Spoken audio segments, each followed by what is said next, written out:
여러분, 안녕하세요. 오늘 밤 여러분께 들려드릴 이야기는 조금 무겁습니다. 하지만 어쩌면 우리 모두가 한 번쯤 마주했을 법한 혹은 마주하게 될지도 모를 이야기입니다. 저는 올해 55입니다. 평생을 성실하게만 살아왔습니다. 아버지께서 평생 일궈온 작은 인쇄소를 물려받아 30년을 운영해왔습니다. 두 동생을 대학까지 보냈고 부모님을 모시며 살았습니다. 결혼도 늦게 했습니다. 동생들 학비 때문이었죠. 여러분, 가족이란 무엇일까요? 저는 가족이 세상에서 가장 소중한 것이라고 믿었습니다. 피는 물보다 진하다고, 결국 끝까지 남는 건 가족뿐이라고 생각했습니다. 하지만 아버지께서 돌아가신 그날 이후 제가 알던 가족은 서서히 무너지기 시작했습니다. 오늘 밤 여러분께 제 이야기를 들려드립니다. 욕망 앞에서 무너진 한 가족의 이야기입니다. 아버지의 장례식은 조용했습니다. 평생 과묵하게 사셨던 아버지답게 화려하지 않은 장례였습니다. 나는 상주로서 조문객들에게 인사를 받으며 3일을 버텼습니다. 어머니 정화는 영정 앞에서 눈물도 보이지 않으셨습니다. 그저 허공을 바라보며 앉아 계셨죠. 둘째 여동생 소라는 검은 상복을 입고도 화장을 짙게 하고 왔습니다. 35의 소라는 2번의 이혼 끝에 혼자 살고 있었습니다. 막내 남동생 재미는 29으로 사업에 실패한 뒤 빚만 잔뜩 지고 있었습니다. 장례가 끝난 날 밤이었습니다. 우리 가족은 아버지 서재에 모였습니다. 어머니가 서랍에서 봉투 하나를 꺼내셨습니다. 유언장이었습니다.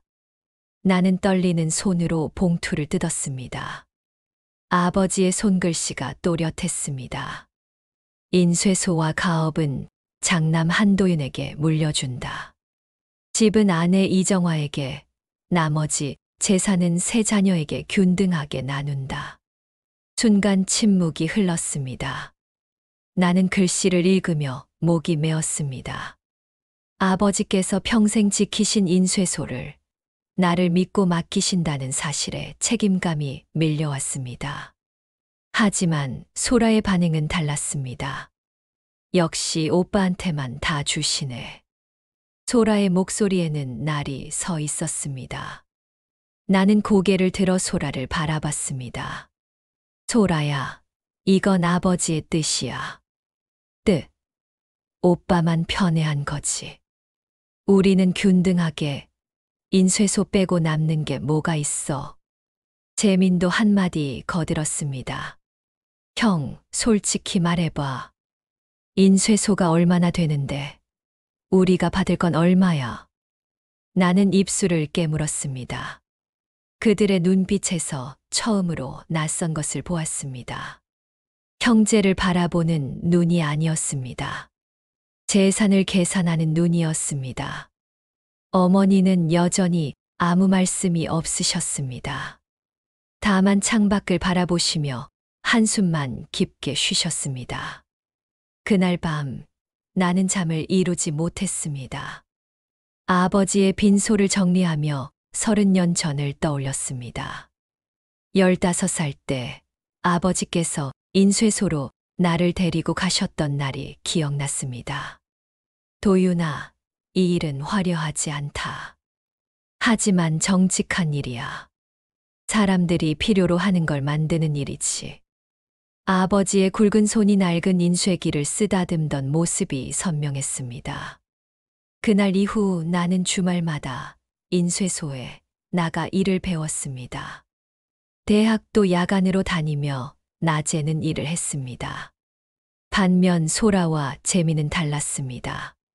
둘 다 공부를 잘했고 아버지는 둘을 좋은 대학에 보내시려 애쓰셨습니다.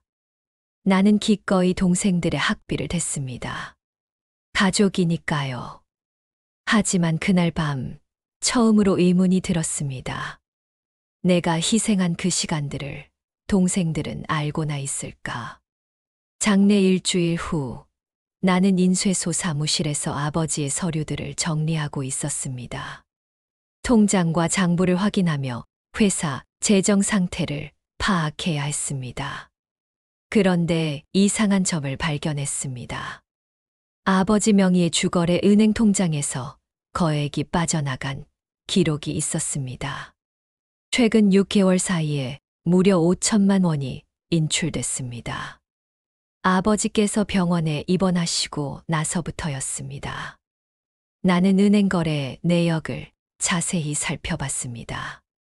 출금 명의는 한소라, 내 동생이었습니다. 가슴이 철렁했습니다.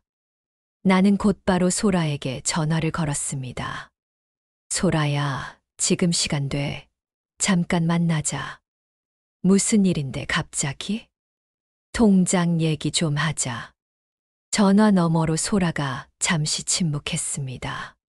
그리고 짧게 대답했습니다. 알았어. 오후에 인쇄소로 갈게. 몇 시간 후 소라가 인쇄소 사무실로 들어왔습니다.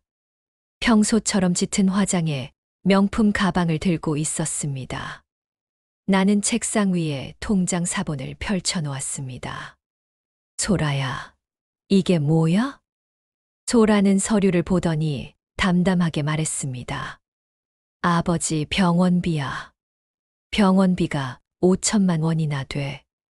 아버지 돌아가시기 전까지 입원해 계셨잖아. 검사도 많이 하셨고. 영수증 있어. 집에 있어. 나는 소라의 눈을 똑바로 쳐다봤습니다. 소라는 눈을 피하지 않았습니다. 오히려 당당했습니다. 오빠, 의심하는 거야? 소라야, 아버지 병원비는 내가 다 냈어. 보험 처리도 다 끝났고. 이 돈은 뭐에 쓴 거야? 그제야 소라의 표정이 굳어졌습니다. 잠시 침묵이 흐른 뒤 소라가 입을 열었습니다. 알았어, 솔직히 말할게. 나 빚이 있었어. 전 남편이 내 이름으로 대출받아서 도망간 거 알지? 그 돈으로 갚은 거야. 그게 5천만 원이나 돼. 오빠는 몰라. 혼자 사는 게 얼마나 힘든지. 나도 살아야 하잖아. 나는 할 말을 잃었습니다. 소라는 계속 말을 이었습니다. 오빠는 인쇄소 다 받았잖아. 나는 내가 받은 게 뭐가 있어. 그깟 몇 천만 원 가지고 이러는 거야. 소라야, 이건 아버지 돈이야. 내 맘대로 쓸 수 있는 돈이 아니라고. 아버지 딸인 내가 못 쓸 이유가 뭐야? 오빠만 자식이야? 소라의 목소리가 날카로워졌습니다. 나는 머리가 지끈거렸습니다. 이건 내가 아는 소라가 아니었습니다. 소라야, 우리 가족이잖아. 얘기를 이렇게 하면 어떡해? 가족이면 오빠가 혼자 다 차지해. 소라는 가방을 집어들고 일어섰습니다. 영수증은 나중에 보내줄게. 그리고 오빠, 이거 하나만 말할게. 앞으로 유산 정산할 때 제대로 받을 거야. 한 푼도 안 빼고. 소라는 사무실 문을 거칠게 닫고 나갔습니다. 나는 빈 사무실에 홀로 남아 창밖을 바라봤습니다. 봄비가 내리고 있었습니다. 40년을 함께 자란 동생이었습니다. 내가 소라의 학원비를 벌기 위해 새벽 배달 아르바이트를 했던 일. 소라가 대학 합격했을 때 누구보다 기뻐했던 일들이 떠올랐습니다. 하지만 지금 소라의 눈빛에는 그런 기억이 없었습니다. 오직 돈만 있었습니다. 일주일 후 어머니께서 나를 집으로 부르셨습니다. 오랜만에 식구들이 다 모이는 자리였습니다. 나는 아버지가 계시던 집에 들어서며 묘한 기분이 들었습니다. 아버지의 흔적은 사라지고 집은 낯설게 정돈돼 있었습니다. 식탁에는 어머니가 차린 저녁상이 놓여 있었습니다. 소라와 재민도 와 있었습니다. 우리는 말없이 밥을 먹었습니다. 어색한 침묵이 식탁을 채웠습니다. 식사가 끝난 뒤 어머니께서 차를 내오시며 말씀하셨습니다. 얘들아, 엄마가 할 말이 있어. 세 남매는 어머니를 바라봤습니다. 어머니는 찻잔을 들고 한 모금 마신 뒤 천천히 말씀하셨습니다. 도윤아, 인쇄소 말이야. 당분간 엄마 명의로 바꾸는 게 어떨까? 나는 멈칫했습니다. 무슨 말씀이세요? 상속세 때문에 그래. 세무사한테 물어보니까 일단 엄마 앞으로 해두면 세금을 아낄 수 있대. 나중에 다시 내 앞으로 옮기면 되니까. 나는 찻잔을 내려놓았습니다. 어머니, 아버지가 유언에 제 이름을 쓰셨잖아요. 그건 알아. 하지만 세금이 너무 많이 나와. 엄마도 나이 들면 요양원 들어가야 할 텐데 그 돈이 필요하잖니. 요양원은 제가 모실 건데요. 내가 언제까지 엄마를 모실 수 있겠어. 너도 결혼하면 장인 장모 모셔야 하고. 차라리 엄마가 알아서 준비하는 게 낫지. 어머니의 말씀은 그럴듯했습니다. 하지만 마음 한편이 무거웠습니다. 옆에서 소라가 거들었습니다. 오빠, 어머니 말씀이 맞아. 세금 아끼는 게 우리한테도 좋잖아. 재민도 고개를 끄덕였습니다. 형, 나중에 다시 형 앞으로 하면 되는 거잖아. 뭐가 문제야? 나는 세 사람을 돌아보며 답답함을 느꼈습니다. 이 자리는 뭔가 미리 짜여진 것 같았습니다. 어머니, 생각해 볼게요. 뭘 생각해? 가족끼리인데. 어머니의 목소리에 날이 서기 시작했습니다. 도윤아, 내가 아버지보다 더 똑똑하다고 생각하니? 아버지가 뭘 모르셔서 그렇게 쓰신 줄 알아? 그게 아니라. 그럼 뭐야? 엄마 말을 안 듣겠다는 거야? 순간 식탁의 공기가 차가워졌습니다. 나는 어머니의 눈을 바라봤습니다. 평생 자상하셨던 어머니의 눈에서 낯선 감정을 읽었습니다. 그건 원망이었습니다. 어머니, 너희 아버지가 나한테 뭘 해줬는지 알아? 평생 인쇄소만 붙들고 살았지. 나는 친정 식구들한테 손 한 번 못 벌렸어. 다 너희 키우느라 쓴 거야. 어머니의 목소리가 떨렸습니다. 이제 내 차례야. 내가 편하게 살 권리도 있어. 나는 입을 다물었습니다. 더 이상 할 말이 없었습니다. 그날 밤, 나는 집을 나와 원룸으로 돌아왔습니다. 혼자 앉아 아버지의 유언장을 다시 펼쳤습니다. 아버지의 글씨가 흔들려 보였습니다. 마지막 장에 작은 글씨로 쓰인 문장이 있었습니다. 도윤아, 너는 사람을 너무 믿는다. 그게 내 장점이자 약점이다. 조심해라. 그날 밤, 나는 처음으로 아버지의 경고를 이해했습니다. 한 달이 지났습니다. 나는 어머니의 제안을 거절했습니다. 인쇄소는 아버지의 유언대로 내 명의로 등록했습니다. 그 이후로 어머니와 동생들은 연락을 끊었습니다. 나는 매일 인쇄소에 나가 일했습니다. 직원들도 있었지만 가능하면 직접 기계를 다뤘습니다. 아버지처럼 일하고 싶었습니다. 어느 날 격리 직원이 급하게 사무실로 찾아왔습니다. 사장님, 큰일 났습니다. 무슨 일이에요? 회사 계좌에서 돈이 다 빠져나갔습니다. 나는 컴퓨터 화면을 확인했습니다.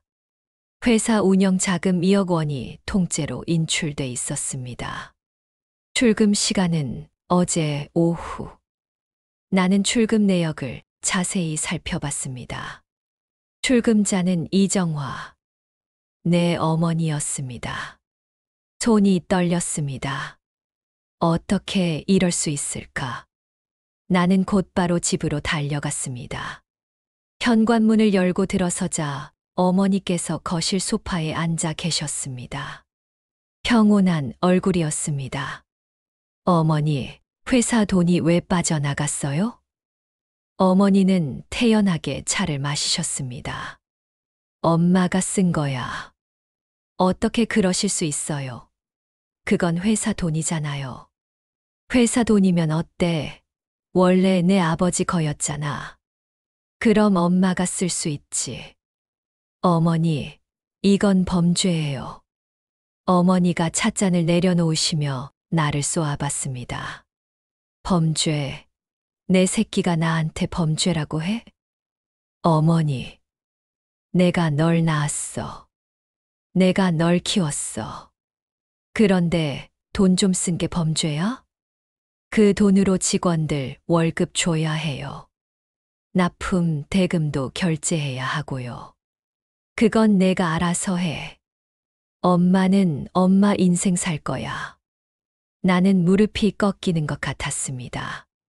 소파에 주저앉으며 고개를 들었습니다. 어머니, 평생 저를 위해 사신 거 압니다. 제가 얼마나 감사한지 몰라요. 하지만 이건 아니잖아요. 그래, 넌 착하지. 너무 착해. 그래서 이용당하는 거야. 어머니는 일어나시며 내 어깨를 스쳐 지나갔습니다. 도윤아, 세상은 원래 그런 거야. 착한 사람이 손해보는 거야. 이제라도 배워. 어머니는 방으로 들어가시며 문을 닫으셨습니다. 나는 빈 거실에 홀로 남았습니다. 핸드폰이 울렸습니다. 직원에게서 온 문자였습니다. 사장님, 거래처에서 독촉 전화 왔습니다. 어떻게 하죠? 나는 핸드폰을 껴안고 눈을 감았습니다. 아버지의 얼굴이 떠올랐습니다. 아버지, 어떻게 해야 해요? 대답은 없었습니다. 이틀 후, 나는 변호사 사무실을 찾았습니다. 더 이상 혼자서는 해결할 수 없었습니다. 변호사는 내 얘기를 듣고 고개를 저었습니다.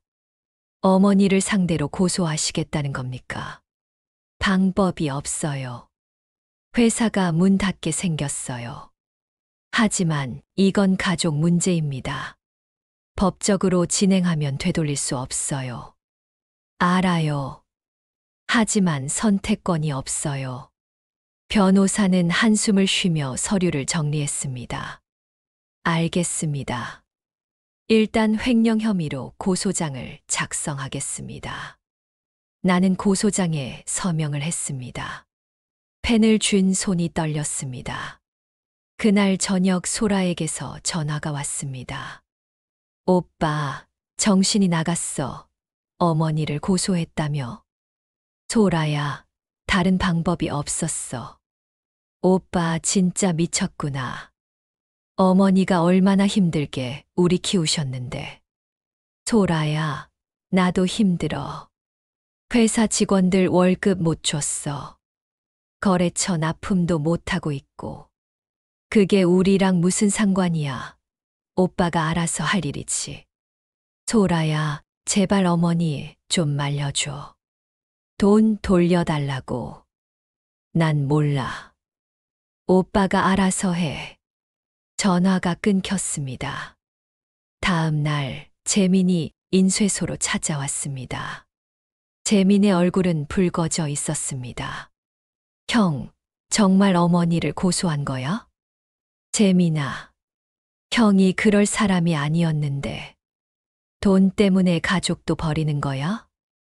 재민아, 내 말 좀 들어봐. 들을 것도 없어. 형, 이번 일은 형이 잘못한 거야. 어머니한테 사과해.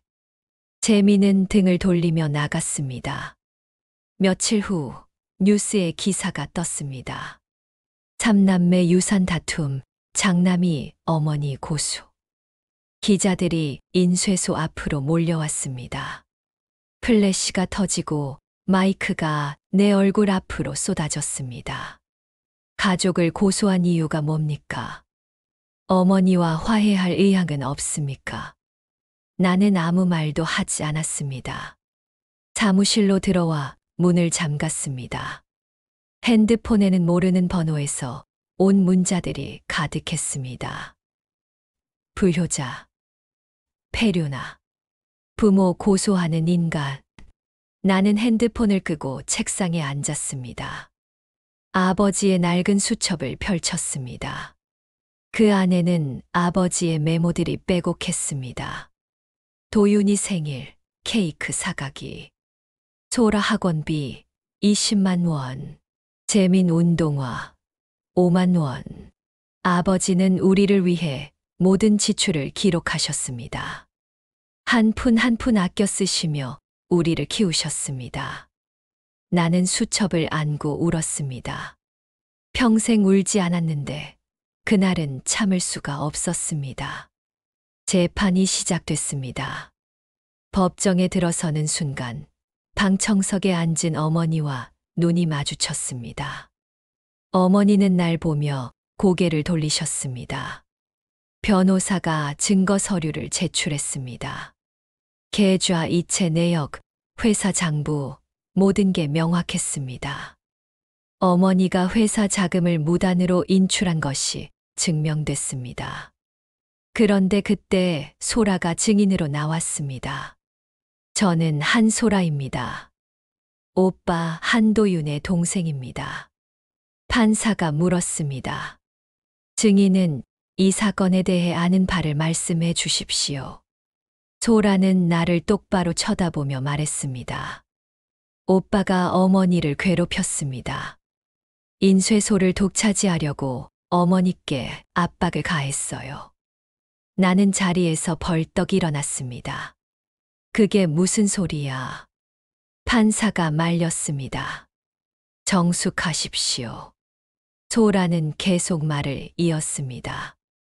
오빠는 아버지 돌아가신 직후부터 어머니를 집에서 쫓아내려고 했어요. 그래서 어머니가 할 수 없이 회사 돈을 가져가신 겁니다.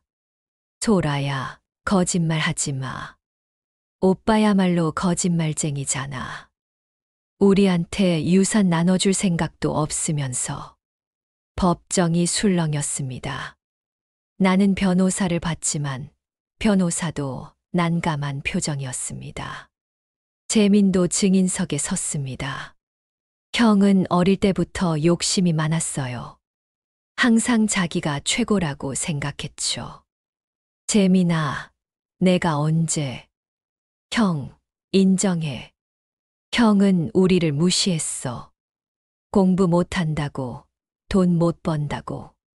재판은 내가 예상하지 못한 방향으로 흘러갔습니다. 가족들은 한 목소리로 나를 공격했습니다. 재판이 끝나고 복도에서 소라를 붙잡았습니다. 소라야, 왜 거짓말을 한 거야? 소라는 차갑게 웃었습니다. 거짓말? 진실이야. 오빠는 우리를 이용했어. 아버지한테 잘 보이려고 착한 척한 거잖아. 나는 진심으로. 진심, 그럼 인쇄소 팔아서 우리랑 나눠.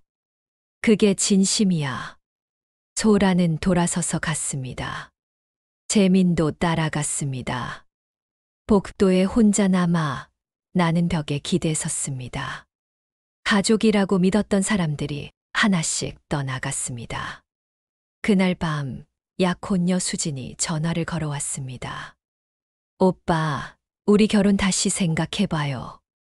수진아, 오빠 가족 문제가 너무 복잡해요. 저희 부모님도 걱정하시고. 조금만 기다려줘. 곧 정리될 거야. 오빠, 저도 힘들어요. 미안해요. 전화가 끊겼습니다. 나는 빈 원룸에 홀로 앉았습니다. 모든 것이 무너지고 있었습니다. 재판은 석 달째 이어졌습니다. 나는 매일 법정에 나가 증언했습니다. 하지만 가족들의 거짓 증언은 계속됐습니다. 어느 날 변호사가 새로운 증거를 발견했다고 연락했습니다. 한 사장님, 중요한 걸 찾았습니다. 변호사 사무실로 가자 책상 위에 서류가 놓여 있었습니다. 이게 뭡니까? 따님의 위조 문서입니다. 회사 주식을 자기 명의로 바꾸려고 서류를 위조했어요. 나는 서류를 들여다봤습니다. 내 도장이 찍혀 있었지만 나는 이 서류에 도장을 찍은 적이 없었습니다. 소라가 이걸? 네. 그리고 더 놀라운 건 이 일을 도운 사람이 따로 있다는 겁니다. 누굽니까? 어머님입니다. 순간 숨이 막혔습니다. 뭐라고요? 변호사는 또 다른 서류를 보여줬습니다. 어머님이 공증사무소에 가셔서 증인 서명을 해주셨어요. 아드님이 자필로 서명했다고 거짓 증언하신 겁니다. 나는 의자에 주저앉았습니다. 어머니가 왜? 아마 재산을 나눠 가지려는 계획이었던 것 같습니다. 주식을 따님 명의로 바꾼 뒤 회사를 매각하려고 했던 것 같아요. 나는 말문이 막혔습니다. 믿을 수가 없었습니다. 확실한 겁니까? 네. 공증사무소 CCTV도 확보했습니다. 어머님이 직접 가신 게 확인됩니다. 그날 밤 나는 어머니 집으로 찾아갔습니다. 비가 내렸습니다. 현관 초인종을 눌렀지만 아무도 나오지 않았습니다. 문이 열려 있었습니다. 안으로 들어서자 어머니가 거실 소파에 앉아 계셨습니다. 불도 켜지 않은 어두운 거실이었습니다. 어머니는 대답이 없으셨습니다. 어머니, 왜 그러셨어요? 한참 후에야 어머니가 입을 여셨습니다. 너는 너무 착했어. 네. 내 아버지도 그랬어. 착하기만 했지. 그래서 평생 가난하게 살았어. 어머니의 목소리는 쓸쓸했습니다. 나는 달라지고 싶었어. 이번엔 내가 선택하고 싶었어. 어머니, 그렇다고 이렇게까지 할 필요는 없잖아요? 왜 없어? 나도 행복할 권리가 있어. 평생 참고 살았는데. 어머니는 일어나서 창밖을 바라봤습니다. 도윤아, 넌 날 이해 못해. 여자가 이 세상에서 살아남는 게 얼마나 힘든지. 어머니도 저를 이해 안 하시잖아요. 저도 힘들어요. 그래. 우린 서로 이해 못하는 거야. 어머니는 방으로 들어가시며 마지막으로 말씀하셨습니다. 이제 각자 살자. 우리는 가족이 아니야. 문이 닫혔습니다. 나는 빈 거실에 서서 창밖을 바라봤습니다. 빗소리만 들렸습니다. 재판 결과가 나왔습니다. 어머니와 소라에게 유죄 판결이 내려졌습니다. 횡령과 문서 위조였습니다.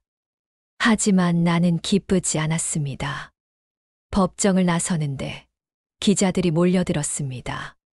가족을 감옥에 보낸 기분이 어떻습니까?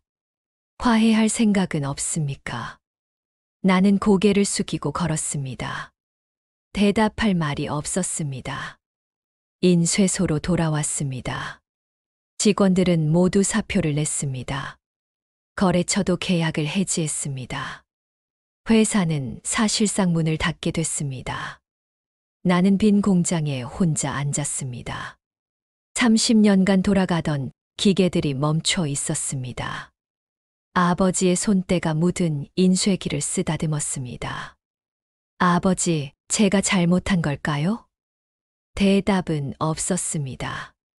며칠 후 회사를 매각했습니다. 빚을 갚고 난이 남는 게 없었습니다. 나는 원룸 집도 정리하고 더 작은 고시원으로 이사했습니다.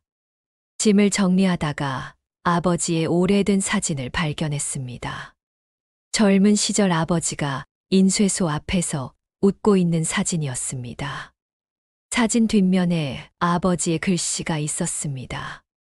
가족은 보물이다. 하지만 때론 보물이 독이 되기도 한다. 나는 사진을 안고 눈을 감았습니다. 석 달이 지났습니다. 나는 작은 편의점에서 야간 아르바이트를 시작했습니다. 55의 나이에 다시 시작이었습니다. 어느 날 새벽 편의점 문이 열렸습니다. 재민이 들어왔습니다. 재민은 나를 보고 멈칫했습니다. 형. 재민아. 우리는 어색하게 서 있었습니다. 재민이 먼저 입을 열었습니다. 형, 미안해. 뭐가? 재판 때 거짓말한 것. 소라 누나가 시켜서 한 건데. 진짜 미안해. 재민의 눈에 눈물이 고였습니다. 형, 나 정말 잘못했어. 후회하고 있어. 나는 재민을 바라봤습니다. 어린 시절 내 등에 엎여 놀던 재민이 떠올랐습니다. 재민아, 괜찮아. 괜찮을 리가 없잖아. 형 인생 망쳤는데 내가 선택한 거야. 후회 안 해. 재민은 고개를 숙였습니다. 형, 어머니가 많이 아프셔. 뭐라고? 암이래. 말기래. 나는 숨이 멎는 것 같았습니다. 언제부터? 작년부터. 아버지 돌아가시기 전부터 알고 계셨대. 근데 아무한테도 말 안 하셨어. 그제야 모든 게 이해됐습니다. 어머니가 그렇게 급하게 돈을 원했던 이유, 집착했던 이유가. 지금 어디 계셔? 집에 계셔. 병원 가기 싫다고 하시더라. 나는 즉시 편의점을 나왔습니다. 어머니 집으로 달려갔습니다. 현관문을 열고 들어서자 어머니가 침대에 누워 계셨습니다. 살이 많이 빠지셨습니다. 어머니. 어머니는 눈을 떴습니다. 도윤이니? 네, 어머니. 어머니는 힘없이 웃으셨습니다. 결국 왔구나. 나는 어머니 옆에 앉았습니다. 왜 말씀 안 하셨어요? 말하면 뭐해? 어차피 죽을 건데. 어머니. 어머니는 천장을 바라보며 말씀하셨습니다. 도윤아, 미안하다. 네. 엄마가 잘못했어. 너무 욕심이 많았나 봐. 어머니의 눈에서 눈물이 흘렀습니다. 평생 가난하게 살았더니 죽기 전에 한 번이라도 편하게 살고 싶었어. 그게 죄가 됐구나. 나는 어머니의 손을 잡았습니다. 어머니, 괜찮아요. 다 괜찮아요. 괜찮을 리가 없지. 내가 너희 가족을 망쳤는데. 어머니는 작게 울었습니다. 평생 강하기만 하셨던 어머니의 모습이었습니다. 나는 어머니를 안았습니다. 작아진 어머니의 몸이 느껴졌습니다. 나는 어머니를 모시며 병원 치료를 시작했습니다. 소라와 재민도 번갈아 병원에 왔습니다. 우리는 오랜만에 한자리에 모였습니다. 어색했지만 예전보다는 담담했습니다. 어느 날 어머니가 우리 셋을 부르셨습니다. 얘들아, 엄마가 할 말이 있어. 우리는 어머니 침대 주변에 모였습니다. 너희한테 미안하다. 엄마가 욕심을 부렸어. 소라가 먼저 울기 시작했습니다. 어머니, 저도 잘못했어요. 재민도 고개를 숙였습니다. 저도요. 어머니는 나를 바라보셨습니다. 도윤아, 내가 제일 미안하다. 괜찮아요, 어머니. 괜찮을 리가 있니? 내 인생을 망쳤는데 어머니 덕분에 배운 게 있어요. 뭘? 가족의 의미요. 진짜 가족은 돈이 아니라 마음이더라고요. 어머니는 내 손을 꼭 잡으셨습니다. 내가 최고야. 진짜 내 아버지 아들이야. 그날 밤 우리 남매는 오랜만에 함께 밥을 먹었습니다. 병원 식당에서 간단한 저녁이었지만 오랜만에 편안했습니다. 소라가 말했습니다. 오빠, 나 반성 많이 했어. 나도 그래. 재민도 거들었습니다. 우리 다시 시작할 수 있을까? 나는 두 동생을 바라봤습니다. 시간이 필요해. 하지만 불가능하진 않을 거야. 소라가 웃었습니다. 오빠는 역시 착해. 착한 게 아니라 바보지. 우리는 함께 웃었습니다. 오랜만에 웃는 얼굴이었습니다. 어머니는 한 달 후에 돌아가셨습니다. 평온한 임종이었습니다. 장례식장은 조용했습니다.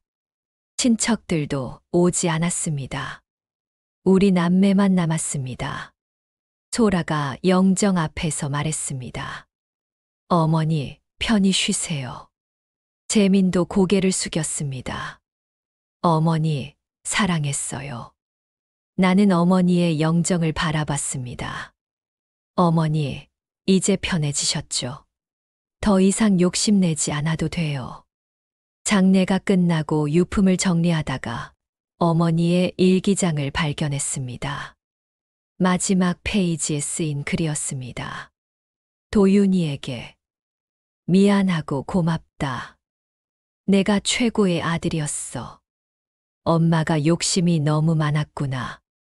용서해다오. 나는 일기장을 덮으며 눈물을 흘렸습니다. 1년이 지났습니다. 나는 작은 목공소를 열었습니다. 사람들의 이름을 나무에 새기는 일을 시작했습니다. 돈은 많이 벌지 못했지만 마음은 편했습니다. 소라가 가끔 목공소에 들렸습니다. 오빠, 장사 잘 돼? 먹고 살만해. 오빠는 진짜 대단해. 이렇게 다시 일어서다니. 넌 어때? 나도 작은 가게 차렸어. 옷가게. 이번엔 제대로 해볼 거야. 재민도 새로운 일을 시작했습니다. 작은 음식점을 열었습니다. 우리 남매는 한 달에 한 번씩 만나 밥을 먹었습니다. 예전처럼 자주는 아니었지만 그래도 연락을 이어갔습니다. 어느 날 한 손님이 목공소를 찾아왔습니다. 사장님, 아버지 제사상 만들어 주실 수 있어요? 물론이죠. 아버지 이름을 새기고 싶은데요. 나는 고개를 끄덕이며 작업을 시작했습니다. 나무를 깎으며 내 아버지가 떠올랐습니다. 작업을 마치고 제사상을 전달했습니다. 손님이 만족스러워하며 돈을 건넸습니다. 정말 잘 만드셨네요. 감사합니다. 천만에요. 손님이 나가고 나는 작업실에 홀로 앉았습니다. 창밖으로 석양이 지고 있었습니다. 나는 아버지의 사진을 꺼내 들었습니다. 아버지, 전 이제 괜찮아요. 사진 속 아버지는 웃고 있었습니다. 여러분, 제 이야기가 끝났습니다. 가족이란 무엇일까요? 저는 이제 알 것 같습니다. 가족은 피로 맺어진 관계가 아니라 마음으로 이어진 관계라는 것을요. 돈은 사라지지만 마음은 남습니다. 욕망은 사라지지만 사랑은 남습니다. 어머니와 동생들을 용서했냐고요? 완전히는 아닙니다. 여전히 가슴 한편이 아픕니다. 하지만 이제는 받아들일 수 있습니다. 그들도 나름의 고통이 있었고 나름의 이유가 있었다는 것을요. 저는 이제 56입니다. 많은 것을 잃었지만 더 많은 것을 배웠습니다. 가장 큰 깨달음은 이것입니다. 사람은 완벽하지 않습니다. 가족도 완벽하지 않습니다. 하지만 그 불완전함 속에서 진짜 사랑을 배웁니다. 여러분도 혹시 가족 때문에 힘드신가요? 이해받지 못하는 것 같나요? 괜찮습니다. 시간이 지나면 이해할 날이 올 겁니다. 그리고 무엇보다 자신을 용서하세요. 최선을 다했다면 그것으로 충분합니다.